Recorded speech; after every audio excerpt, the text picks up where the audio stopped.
The alarm rang at 6:15. My school started at 7.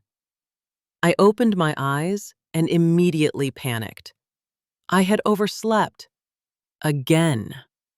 Before I could even sit up, I heard my mom shouting from downstairs. Liam! It's almost 7! You're going to be late again! I jumped out of bed and said to myself, "Oh no, I'm late." I rushed into the bathroom with messy hair and a toothbrush in my hand. Just as I started brushing my teeth, my sister knocked on the door. She said she needed the bathroom too. I told her to give me a minute, but I didn't even have a minute. I brushed as fast as I could, splashed water on my face, and ran out before I even had time to dry my face. Next, I ran to my closet to find my uniform shirt. I looked everywhere. It wasn't there. I was sure I had seen it the day before.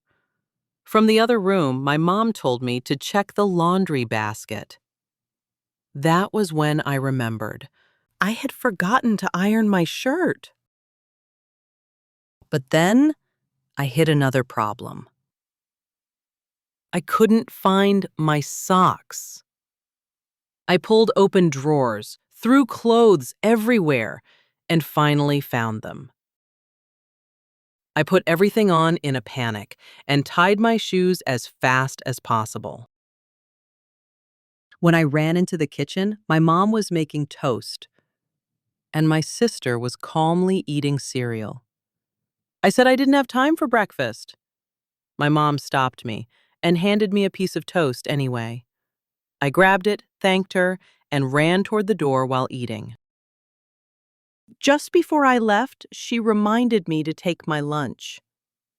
I turned back, grabbed it, and waved goodbye. Then my sister shouted, You forgot your bag again! I froze. I ran back, grabbed my bag, and thought, seriously, not again.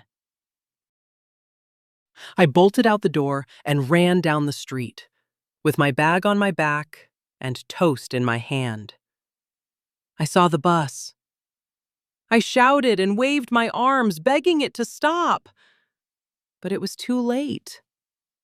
The bus drove away. I stopped running and bent over, completely out of breath.